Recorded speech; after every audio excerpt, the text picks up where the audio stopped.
What's going on, guys? So I'm Cam, one of the powerlifting coaches here at HUSLA. I'm here with Jason Stoupas. So I've been programming for Jace since the lead up to Pro Roll earlier this year in March. And I just thought we'd do a program run through of his current program after he's come back from a Euro trip and talk about the strategies that we're going to use to build a bigger and better total leading into Pro Raw next year in March. So we're running this based off the day that Pro Raw was at this year. We're just going to assume it's probably going to be around the same weekend in March. There might be, give or take a week or two, but once we get a final date, we'll probably know. So we're 27 weeks out at the moment, and the plan is pretty much in motion, right? Yeah. It's got a new program that, I got back from Europe, I did a week of just getting back into the rhythm, and then Cam's written me a new program, which is most likely we're going to run through, which we're 2 or 3 weeks into now. Yep. And there's 4.5 programs until Pro Raw. 27 weeks, 4.5 programs. It's around the corner, isn't it? It's quick. So we're going to do something a little bit different leading into this Pro Raw. So going to last Pro Raw, Jace was only squatting in wraps for 5 weeks. Obviously going from being a sleeved squatter to squatting in wraps, like there's a fair bit of trial and error, and there's definitely a learning process. And look, the 5 weeks just probably wasn't quite enough realistically. So we're going to bring the wraps in probably 3 blocks out, just so that we have a lot more time to get used to the wraps. We also have brought in heels, so Jace is squatting in heels, get a bit more forward knee travel so that we can get more out of the wraps as well, and ultimately use those for a bigger squat. Yeah, so I found that at last Pro Raw, I was really hinging my squat. I feel like I just could not get my knees forwards anymore. So I think the heels are going to allow us to stay definitely more upright. If we can get the knees forwards more, we can stay a little bit more upright. We can rely on the quads a bit more because we've got the wraps there. So yeah, I'm pretty solid on that decision, and it's been working well so far. We've been having a bit of a crack with it. Currently in sleeves, but we might wrap 3-4 blocks out. Yeah. So for the last couple of years, Jace has been dealing with a lot of pec tendon irritation, and look, it's really hampered bench progress. He's had to take periods of time away from benching heavy, and Pro Raw last year, so Pro Raw 2023, you only took your open up.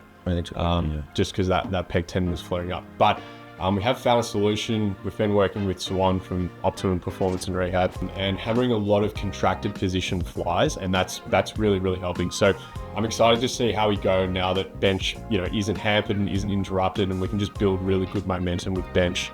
Because look, I'd say out of all the 3 lifts, the bench is the one that's probably lagging just a little bit, because of the tendon stuff. So yeah. I'm looking forward to seeing it build back up now that we're not dealing with that. I think the good thing at the moment is that those contracted position flies are literally the solution. So they're not making it get better, it's better, and they're keeping it better. So I can push bench, I can push all the converging presses and all the hypertrophy exercises that used to irritate it when I was benching at the same time.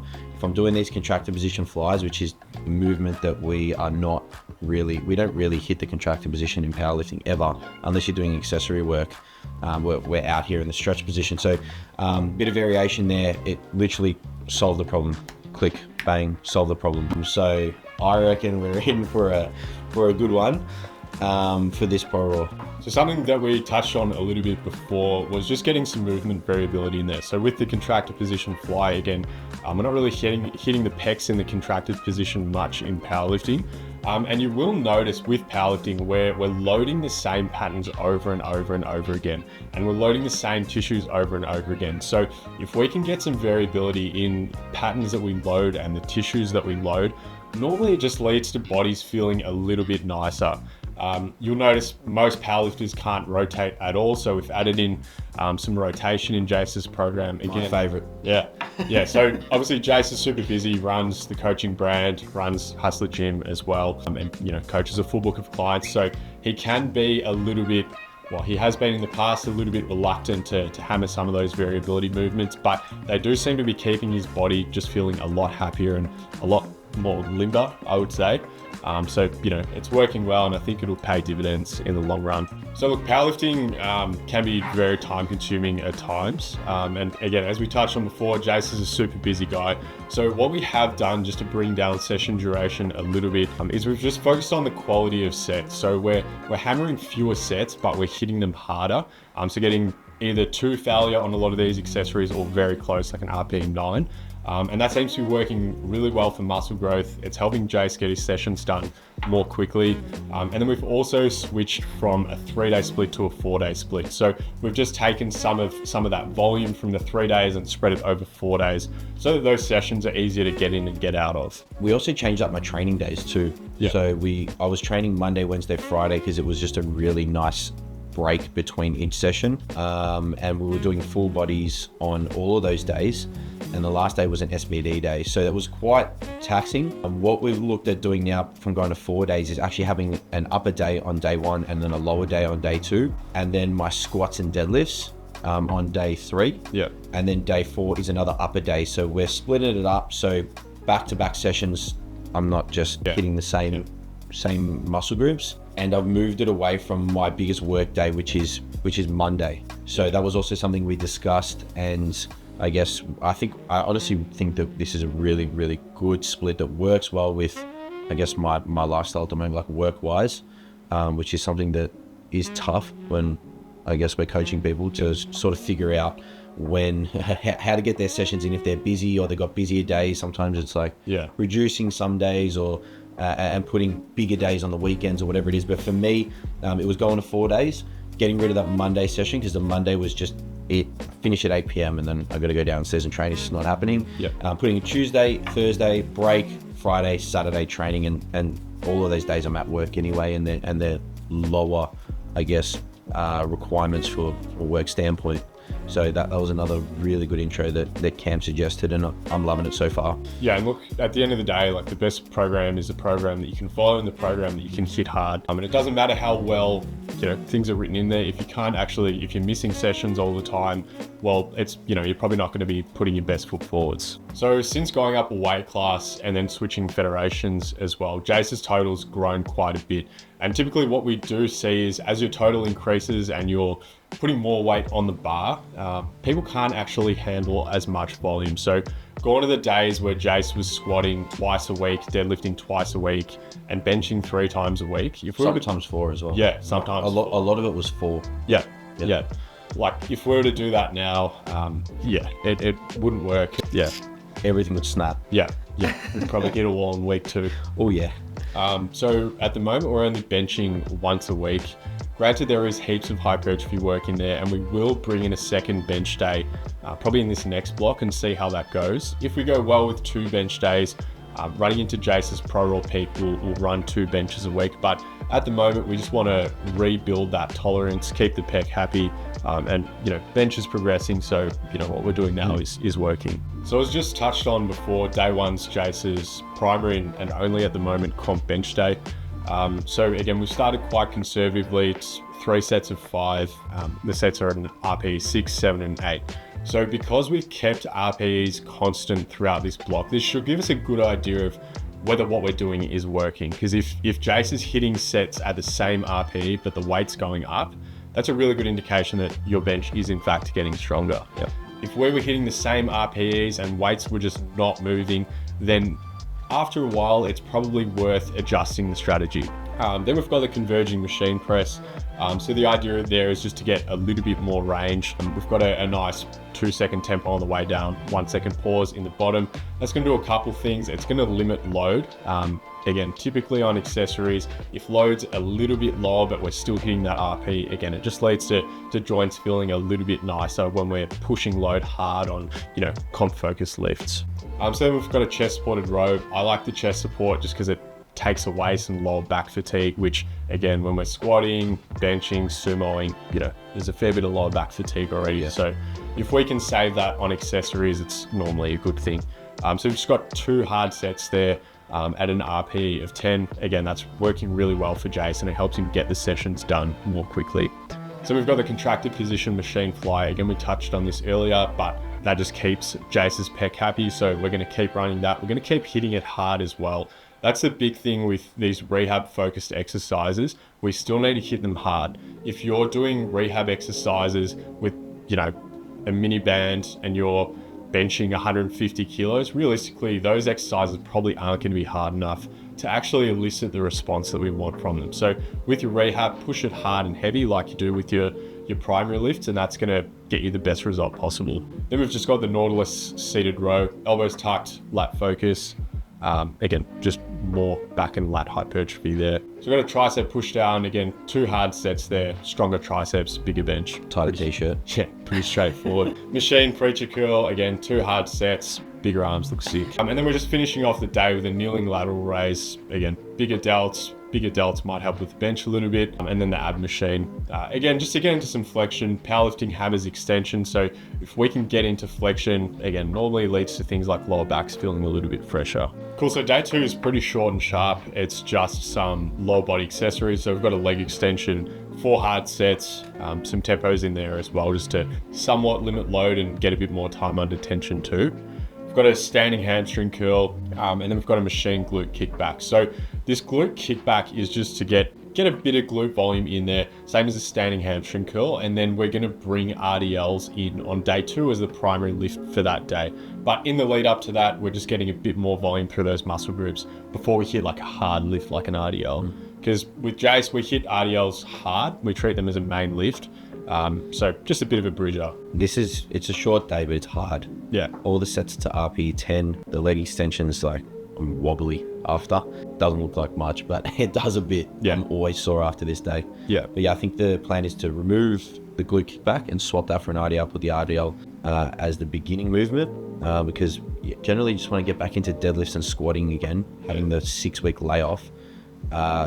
It's just heavy work. Like, the back always cops it, hips, all that sort of stuff. So yeah, we left the RDLs for 1 block. We're going to bring them in. I kind of despise them, but I know that they're like, there's not really much of another way to hit, I guess, that hinge position and the hamstrings and glutes in a stretch position than, I guess, an RDL. There's actually no other way. So I despise them, but they're going to do their job, so they're coming in soon. Day 3, this is a good day. Yeah. This used to be the final day, and this used to be the SBD day. So Cam's chopped it up, and I'm really happy with it. It's been going well. Way quicker to get through. Yeah. So we're still squatting and deadlifting on the same day. And look, I think it is good for a lot of people to have their squat and deadlift on the same day. Just because, again, in comp, you're going to be deadlifting after you squat. You've obviously got 3 squat attempts, 3 bench, and 3 deadlift. So if we can have, at times, just a little bit of fatigue from the squat, it just means that on the day you're a bit more conditioned to that. So we've got 2 sets of both squats and deadlifts here. Again, because weights are creeping up quite quickly, and obviously the loads that Jace is lifting are a lot heavier than what he was lifting when he first started powerlifting. 2 sets is enough to progress without just completely frying him. True. It's definitely the sweet spot. We had 3 in for the last block on the SBD day, and it was definitely tough and mentally just fatigued. Like I just didn't want to finish the session. So I think 2 is better. The RPEs are slightly higher. But there's just less sets, less exposures, I guess. So it's working well. And then this one always just the adductor machine just keeps my adductors strong, and we're hitting it as if it's a hypertrophy movement. I've popped each adductor very minorly, but 2 times. Touch wood. Hasn't happened since I've been doing regular adductor work, so we're keeping that in. We've got the Nautilus machine downstairs, which is easy to, instead of just setting up a band, which is what I used to do, much easier for me to get in and do it. Quick, easy gains, adductor gains, chafe gains. And then finally, hammy curl. Again, a little bit more hamstring volume through the week. Hamstrings work to extend the hip as well. So, stronger hamstrings typically going to lead to a stronger deadlift. And so I think it's also important to note that the split that we have here for hamstrings is we've got the standing hamstring curl, which is a contracted position hamstring movement. The hips are extended, and it's most difficult in the contracted position. And then what we're doing on day 3 is a seated hamstring curl where the hips are flexed, and we're actually biasing that on the prime machine to be difficult in the stretch position. So we're hitting the hamstrings via knee flexion, but in the stretch and contracted position on different days throughout the week. So just spreading it there. But there's a specific reason why we've chosen the stretch and then the contracted position for the program. Cool, so day 4, we start off with the machine incline press. Again, get a bit more pec, get some heavy pressing in, but it's not a comp bench variation. Typically just doesn't beat Jace up enough, but still allows him to press hard and heavy. We've got a machine shoulder press. Again, if you get stronger at overhead pressing, you get stronger at pressing in general. Bigger delts, bigger press. Also, who doesn't want big shoulders? Yeah, it's there. It's definitely there for hypertrophy, but it's also a movement that I never do, but I would never do it. Never really do overhead pressing because we're prioritizing bench press when I could bench 3 to 4 times a week. Now that comp bench is really something we're going to do once a week, it's all hypertrophy movements, and we're essentially just training the delts in the contractor position there, right? Yeah. It's good exercise. Keen to sort of keep that in over the next couple of blocks. It's been working really well. No shoulder pain, which is something that I always used to deal with. But on the Nautilus neutral grip position, Yeah, neutral grip's big. yeah, we get a lot of contracted, we get a lot of stretch on it, and no shoulder pain. So for me, it's like, why not? And then again, a tricep push down and a bicep curl. Again, same reasons as mentioned before, triceps, bigger triceps, stronger triceps, bigger bench. Biceps, who doesn't want jacked biceps? Yeah, bit of arm farming. Yeah. For the laterals there to farm the arms as well. The triceps I treat very seriously. Yeah. Like I really want, when I go into triceps, it's a muscle group that I enjoy training a lot, but it's also a muscle group that I think I put a lot of emphasis on as being super important. Being someone or a powerlifter who is very strong in the squat and deadlift, but has a lacking bench, I'm trying to squeeze everything I can out of my delts, my triceps, and my pecs when we're doing hypertrophy work so that they can grow, so we can try and bring that bench up. I've also done a lot of just general mobility, I guess, T-spine mobs to try and get into a better position for bench press. For those of you guys that don't know, you can arch in the bench press.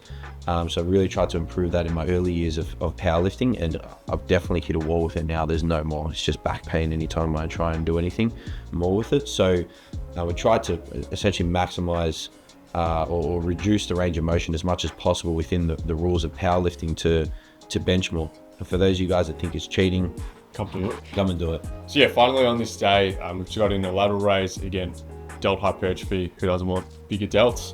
Then we've got the ab machine, so we're supersetting that with the Nautilus rotary machine. Again, I've put the rotor in for a bit of movement variability, get some rotation. Powerlifting itself trains 0 rotation. So if we can get some rotation, keep some mobility through the spine as well, typically leads to backs just feeling a bit less locked up. And yeah, we're just supersetting that because, again, Jace has historically hated a lot of this variability stuff. So if we can superset it with the ab crunch, get in and get out a little bit quicker, spend a bit less time doing the stuff he doesn't want to do, it's going to help you better adhere and hit it hard as well. I think it's important to note that I only hate it because I feel that my gym sessions are just too long for my day.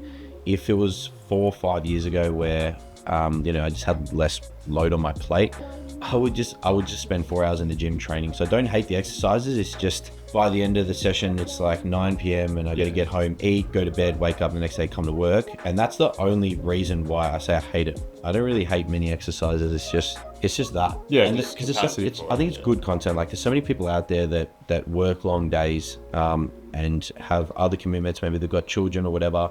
And I think it's sort of the same sort of thing, right? Yeah. If we can superset a few of these other movements, make sure that we're getting them in, reduce the time that you're in the gym, then I guess, yeah. I mean, these are important movements, right? Yeah. So it's worth finding a way to keep them in. Yeah, and you're better off doing fewer sets, hitting them harder, and actually hitting those exercises than, trying to hit 4 sets, for instance, and then just seeing the 4 sets on your program and going, I don't have time for that, I'm going to go home. Yep. So yeah, something's always better than nothing. For sure. That's the split for now. It feels like a solid split being a couple of weeks into it so far. I'm really happy with what Cam's done with it. And I guess we're going to explore as well. We touched on it before. We're going to explore 2 times a week bench, see how that goes well before the comp block. Because historically it's sort of pissed things off right before the comp. So we're going to trial that 3-4 weeks out. And then I don't think we'll squat more than once a week. No, I don't see that. We won't dead more than once a week either. The RDLs will be, I guess, another variation for deadlifting. We're going to push this split hard. Like, it's off season. There is no such, like, we talk, honestly, I talk about off season, but there's no off season. Like, it's all on season. If you've got a comp coming up or you're powerlifting, the whole thing is in season. Like, whether you're doing off season, trying to build muscle, you're still working towards that goal. So a lot of people like slack off in the off season. Yeah. You know, they skip their accessories. This is the time to make gains. Like, the whole year is on season. You've got a goal. So the whole thing is preparation, in my opinion. Like, the prep started at the end of the last block. It never ended. So I'm going to be pushing this hard, very hard. So all in all, I think I've been working with you now for, it's probably been almost a year, close to a year. Yeah, probably 9-10 months. 9 to 10 months. And my prior coach was Jamie Smith from Strength Culture. For financial reasons, obviously opening a gym, I stopped coaching with Jamie. That's when Cam was like, dude, like, let's roll. And I was like, all right, pick apart my program. Cam picked apart my program, and definitely my biases were visible in the program. I wasn't doing all of my other movements. Cam was like, bro, what are you doing here? Like, that's what you're gonna, you know what I mean? Like, what's this? So Cam came in, changed everything, not everything, but changed a couple of things. And I think right now, hearing Cam's reasoning behind everything over the last 9 months has been really good. So yeah, I appreciate you looking after me, Cam. And yeah. Thanks for watching. If you guys have any questions, either just drop it in a comment or shoot us a message on Instagram. If you have any ideas or videos that you'd like us to cover in future, or topics you'd like us to go more in depth on, again, just let us know. We'd be happy to do it. And yeah, hope you guys enjoyed.